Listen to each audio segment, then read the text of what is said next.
Ini backsoundnya udah oke. Tenang aja, aman. Halo sahabat sekalian, saya Bayu Murtis.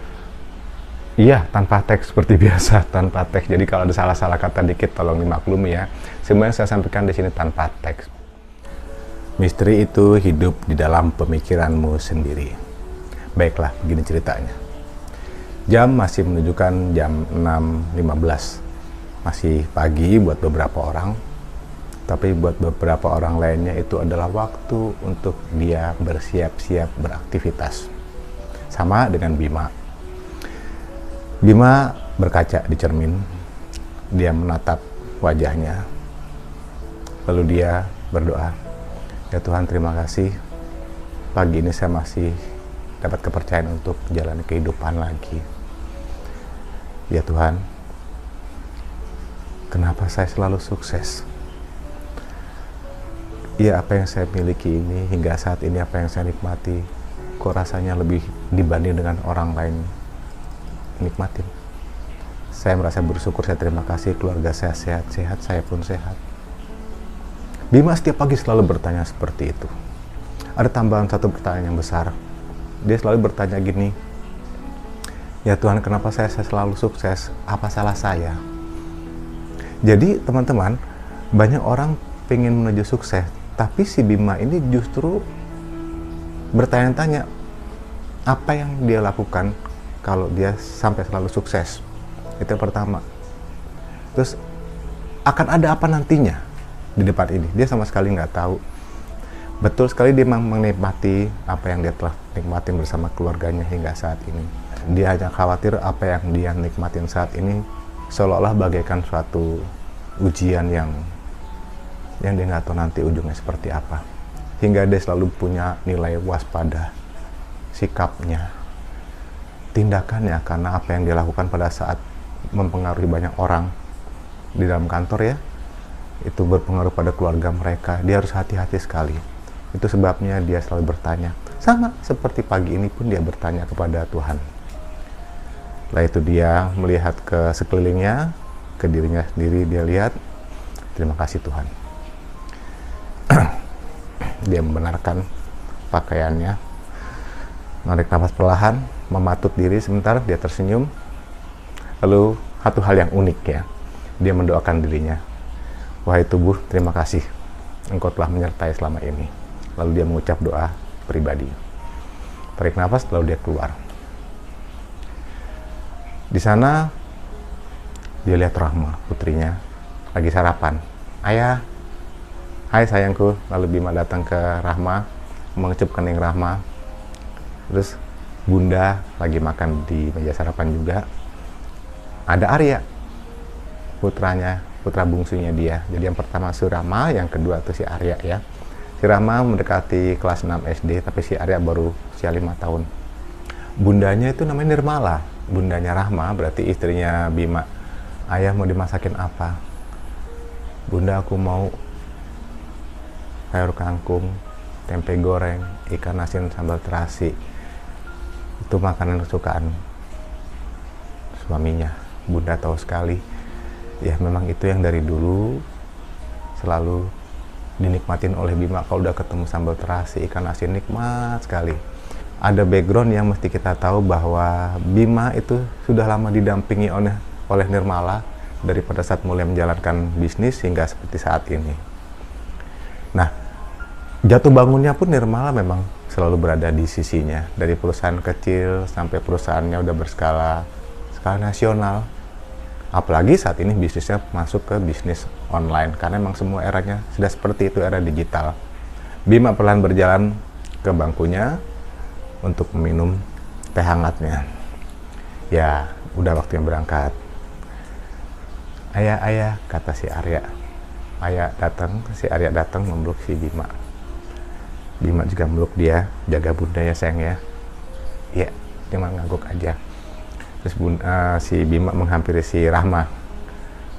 "Ayah berangkat dulu ya sayang ya."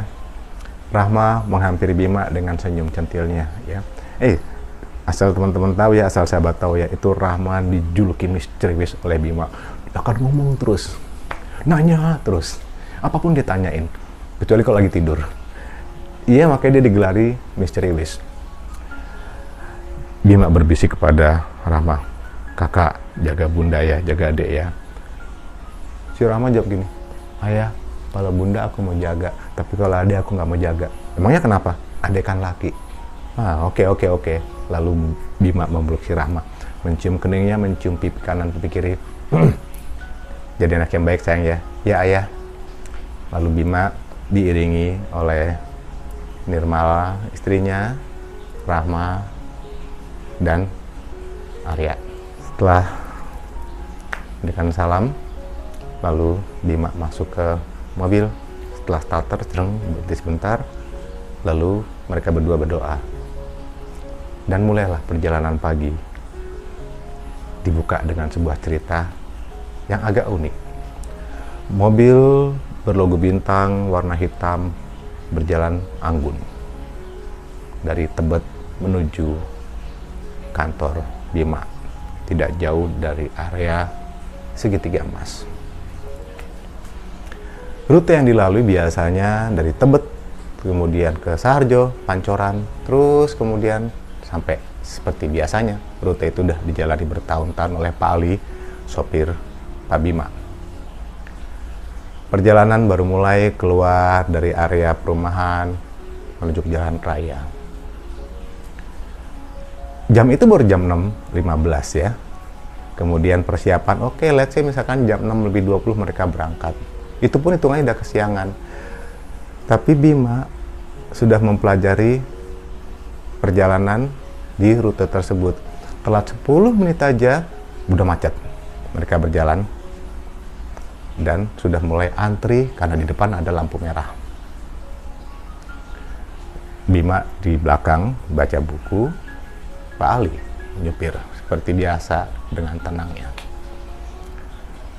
"Pak Ali, kali ini nanti kita ke kanan ya, saya mau lewat Kasablanka." "Ya Pak Bima." Berhentilah mobil itu lampu merah. Pada saat itu Pak Ali melihat di ujung sana, di sisi lampu merah di depannya, itu dari arah Saharjo Supomo menuju ke arah Manggarai. Tiba-tiba mata Pak Ali melihat satu kejadian. Ada 2 mobil rupanya yang berhenti ya, itu di belakang sudah mulai antrian banyak. Antrian kendaraan itu seolah-olah merang-rang, tin. Bima ngelihat dari jok belakangnya. "Ada apa itu Pak Ali?" Pak Ali ngeliat sebentar, lalu dia jawab, "Ya mungkin itu mereka serobotan jalan Pak, mau ke lampu merah, mau duluan." Bima ngeliat sekilas, oh itu ada pasangannya, ada keluarganya, dua-duanya mobil itu ya Pak Ali. "Iya Pak Bima." Sepertinya mereka orang yang berpendidikan. Mudah-mudahan sih mereka nggak kebawa emosi ya. Ya udah, nggak apa-apa, biarin aja. Oke, Pak Ali dengan tenangnya menunggu lampu merah itu berganti warna. Itu kondisi di sana itu masih rame. Si 2 mobil tadi nggak taunya pengemudinya keluar dua-duanya. Mereka udah siap saling maki, saling marah-marahan. Mulai tunjuk-menunjuk. Suaranya udah mulai agak keras, kelihatan jelas karena pagi itu memang masih belum terlalu rame. Tapi orang sudah mulai ada di kanan kiri yang nunggu kendaraan umum ya. Udah mulai klakson-klakson. Suasana pagi itu udah mulai terhambat oleh 2 mobil yang adu ego, mau serbot-serbotan ke lampu merah ya. Merasa punya hak untuk jalan, padahal jalan itu bukan orang tuanya yang bikin, itu jalanan umum ya. Kondisi seperti itu membuat orang yang lain jadi terganggu dan udah mulai banyak antriannya. Tiba-tiba dari arah sampingnya tak ada Vespa tua. Justru malah berhenti di belakang mobil yang sedang bertikai tadi. Dibuka helmnya, datanya tampil seorang pria ya, berjalan setengah berlari kecil ya. Itu yang 2 itu masih tunjuk-tunjukkan. Lalu si pengendara Vespa tadi datang, tersenyum sebentar. Pak Ali masih ngeliat drama pagi itu, drama babak sekelumit babak kehidupan hari ini. Dia ngeliat sebentar, ada apa ini? Ternyata si pengendara Vespa tadi itu menepuk salah satu orang di situ sambil tersenyum, kemudian menepuk pundak satu lagi, lalu tersenyum juga sekilas, lalu kedua-duanya salaman. Kedua pengemudi yang tadi tunjuk-tunjukkan tuh udah salaman, udah damai, udah mempersilahkan masuk ke mobilnya masing-masing sambil tangannya ke atas mempersilahkan mobil yang di belakangnya itu untuk maju. Jadi itu jalan tersibak. Yang mobil yang bertiket tadi langsung jalan berbarengan ya, terus jalan tersibak.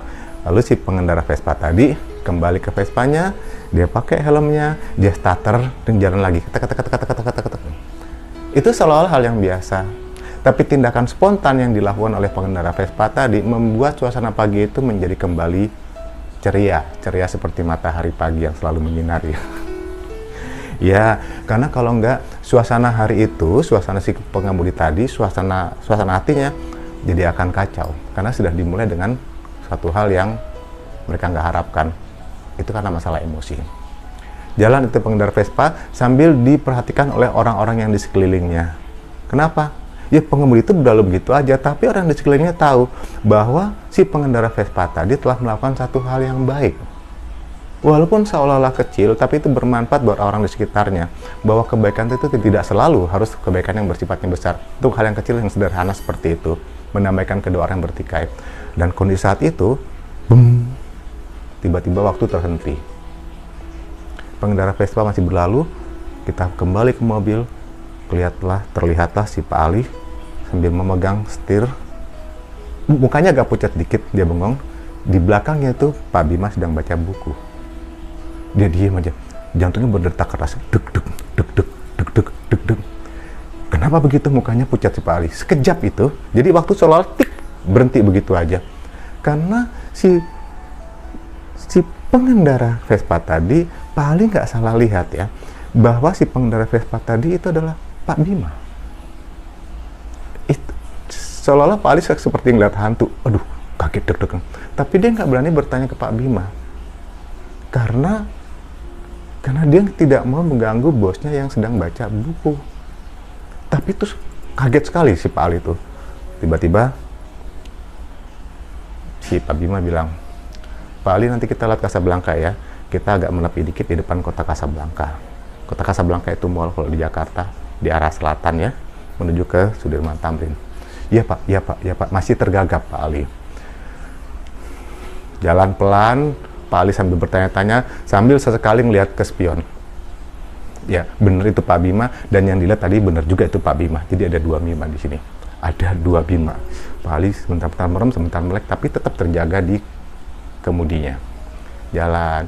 Di depan Casablanca, mobil mulai perlahan, kemudian berhenti. Keluarlah Bima dengan baju batik lengan panjang, celana hitam, sepatu hitam, dan rambut tersisir rapi. Di tangannya ada buku tadi, tapi di tengah buku tadi sudah ada amplop coklatnya. Lumayan tebal ya. Berjalanlah dia menuju pangkalan ojek. Jadi di situ ada ojek online, ada ojek yang suka mangkal di situ juga untuk siap-siap melakukan aktivitas hari ini. Masih pagi karena itu ya, masih pagi sekali. Bima berjalan perlahan, lalu menyebut nama. Ruslan, yang dipanggil, kaget. Bima? Ya Ruslan, Bima. Ruslan langsung berdiri dan mendekati Bima. Bima nggak pakai bicara lagi, tangan Bima ke depan, Bima buka buku tadi, terus dia ambil amplop coklatnya, dia pegang tangan Ruslan, taruh. Ruslan, ini buat ganti motor ya. Ruslan masih terperangah bengong, dia diem aja. Iya Bim, makasih Bim, makasih Bim. Tiba-tiba Bima langsung berucap, Ruslan saya pamit dulu ya, sehat-sehat ya Ruslan ya. Iya Bim, iya Bim. Lalu mengucap salam, Bima berjalan pelan-pelan menuju mobilnya lagi, dan mobil bergerak perlahan menuju ke arah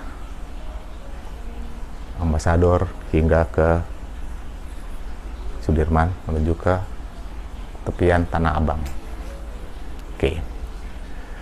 Si Ruslan yang nerima amplop itu bingung.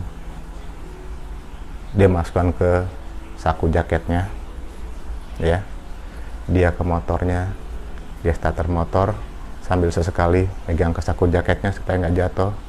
Terus akhirnya pegang saku jaketnya di sini, jaga terus dia naik motor pakai tangan satu kembali ke rumahnya yang nggak jauh dari situ. Di depan rumahnya istrinya masih ada di situ, masih beraktivitas, masih menyapu di luar. Lalu kaget, kau udah pulang Pak? Tadi aku ketemu Bima, Bu. Oh, Bima yang pernah Bapak ceritain itu? Iya. Lalu ceritalah si Ruslan tentang kelengkapan cerita yang terjadi sebulan sebelumnya. Karena waktu itu dia cuma bilang, saya ketemu sahabat saya masa kecil, masih kecil ya, namanya Bima, hanya itu aja. Rupanya istrinya ingat terus. Duduklah dia di bangku yang sederhana. Tehnya juga belum habis, masih ada di situ, belum sempat dipindahin sama istrinya. Diminumnya tehnya, sambil mukanya diem. Bapak kenapa? Tarik nafas lagi. Tadi Bima datang. Iya, terus? Tapi bukan Bima yang ini. Waktu itu Bima naik Vespa. Datang, ngobrol sama saya, Bu. Udah 25 tahun kami nggak ketemu. Jadi kami itu berteman waktu masih kecil. Oh, main layangan bareng, petak umpet bareng, macam-macam bareng. Kami kecilnya bersama. Oh, gitu. Terus Pak, waktu itu kejadiannya di mana? Itu di pangkalan ojek, kata Ruslan. Oh, waktu itu saya cerita mengenai kondisi kita. Dia juga lihat apa yang Bapak naikin. Tuh Bapak tuh sebenarnya diajak aja kalau narik ojek pakai motor yang udah tua tuh, kesian penumpang. Ya udah, Bapak cerita biasa aja, nggak ada maksud apa-apa. Tapi tadi Bu, Bima datang naik mobil mewah. Istrinya bengong, maksudnya Pak? Bima datang naik mobil mewah, Ibu. Itu gaya-gaya kayak pejabat. Terus ya datang ke Bapak, nggak ngomong apa-apa, cuman suruh ngasih amplop. Seingat Bapak sih, dia bilang ganti motormu ya Ruslan. Nggak taunya dia ingat bahwa Bapak pernah cerita itu. Ini dia amplopnya, segepok amplop bukan coklat, tebel. Ini dia, coba Ibu buka. Lalu istrinya sambil bengong, oke, dibuka pelan-pelan, lalu ditutup lagi. Deg-deg sambil diem. Kenapa Bu? Dia mukanya masih merem gitu ya. Dibuka makin lebar, maka tampaklah di situ uang berwarna merah semua. Bima membuat surprise yang dia tidak tahu, yang ternyata itu adalah apa yang diharapkannya selama ini, apa yang sudah menjadi doanya selama ini. Baiklah, solusinya begini. Mereka telah melihat kondisi itu, mereka ngobrol, mereka berdiskusi, sampailah kesimpulan bahwa nantinya motor yang lama itu akan dijual, kemudian beli motor baru, terus kemudian penjualan motor tadi untuk bikin warung nasi uduk buat istrinya, sisanya buat biaya sekolah anaknya. Karena Ruslan sempat cerita bahwa anaknya mau sekolah dan dia lagi kesulitan biaya. Oke, itu hal yang biasa menurut beberapa orang, tapi menurut Ruslan dan menurut istrinya ini benar-benar anugerah. Dia nggak tahu, dia hanya berdoa seperti itu, tapi dia sama sekali nggak tahu bahwa bentuk pertolongan yang diberikan Tuhan itu secara tiba-tiba. Tuhan akan mengirimkan orang untuk menolong orang yang lain, bahkan mungkin tanpa sempat yang berdoa itu tahu, bahkan kejadian apa dia nggak tahu. Nah, itulah suatu misteri juga. Baik, itu ceritanya Bima, Pak Ali, Bima satu lagi, Ruslan, dengan apa yang Ruslan terima. Nah, kita akan ambil pembelajaran dari cerita ini. Yang pertama adalah yang dilihat oleh si Pak Ali, berikanlah pertolongan yang mungkin pertolongan itu kecil tapi bernilai buat orang banyak. Lakukanlah itu karena baik dan benar. Yang kedua, pada saat memberikan sesuatu seperti yang Bima lakukan, ya berikan saja, sudah itu pamit. 3, Ruslan memang selalu berdoa untuk mencari solusi atas permasalahannya dan dia sudah berpasrah diri. Tiba-tiba Bima datang dan masalahnya terselesaikan. Baik, itu pembelajaran kita dari cerita ini. Di sisi lain, saya ada suatu pertanyaan. Ini masalah bagaimana pada saat ada di kendaraannya. Pertanyaan ini tidak dicerna dengan logika, tapi dicerna dengan keseimbangan antara logika dengan sisi hati Anda. Pernahkah Anda pikirkan, pernahkah Anda bayangkan jika Anda keluar rumah, memasuki perjalanan ya di jalan raya, selain yang ada bersama Anda di jalan raya itu, berapa orang yang Anda kenal? Itu satu. Pada saat Anda berkunjung ke pusat perbelanjaan atau mall ya, kecuali bersama orang yang Anda kenal tadi ya, di mall itu berapa orang yang Anda kenal? 3, sebagai contoh, pada saat Anda berpesiar ke tempat yang jauh, let's say sampai ke luar negeri, selain yang bersama Anda, kanan kiri Anda, di luar sana berapa orang yang Anda kenal? Ada hal yang sederhana tapi kadang-kadang luput dari perhatian. Sebenarnya yang menjadi tamu itu adalah Anda atau mereka yang ada di jalan raya yang segitu banyaknya. Pada saat Anda ke mall, yang menjadi tamu di mall itu Anda atau pengunjung yang lain yang kemungkinan besar Anda pun tidak kenal. Yang ketiga, pada saat Anda berpesiar tadi, berapa yang Anda kenal? Apakah Anda tamu ataukah mereka yang tamu? Terkait dengan cerita mengenai gaib ini, ingat seperti saya sudah cerita kemarin, misteri adalah apa yang belum Anda ketahui. Kalau Anda ketahui, ya sudah tidak menjadi misteri lagi. Pertanyaan adalah, siapa yang gaib? Anda yang gaib atau mereka yang gaib? Ya, bagaimana dengan alam gaib itu sendiri? Kalau kita lihat Bima tadi bersiap-siap bekerja, beraktivitas, banyak orang semua bekerja untuk menafkahi kehidupan, membiayai sekolah, macam-macam ya. Lalu, apa yang dilakukan oleh para makhluk di alam gaib tadi? Bagaimana cara mereka beraktivitas?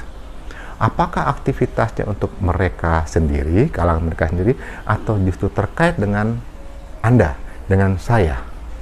Apakah kita terkait dengan gaib itu sendiri? Pertanyaannya adalah, bagaimana menurut Anda? Versi gaib menurut Anda itu apa? Saya akhiri dengan sebuah pertanyaan yang agak rumit.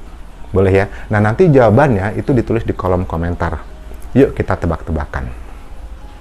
Tadi ada 2 Bima. Bima yang sedang disupiri oleh Pak Ali, satu lagi Bima yang sedang melerai pertengkaran. Menurut teman-teman, menurut para sahabat sekalian, yang menjadi tokoh kita adalah si pengendara Vespa butut tadi, gitu tadi ya, atau si Pak Bima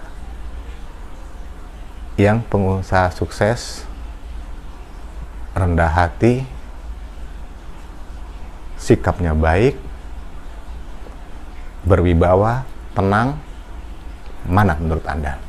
Silahkan tulis di kolom komen dan jawabannya akan ada ya di sesi-sesi berikutnya. Sampai nanti ketemu di sesi berikutnya ada, oh jawabannya ternyata itu, ya. Boleh. Sampai di sini saya akhiri dengan suatu pertanyaan ya. Sekaligus quote dari saya di pembukaan itu sama. Begini. Misteri itu hidup di dalam pikiran Anda sendiri. Ingat, channel ini sembunyi dalam terang. Sehingga sebenarnya semuanya terang. Mungkin ada sesuatu yang menutupi pemikiran Anda. Sampai ketemu di sesi berikutnya. Bye.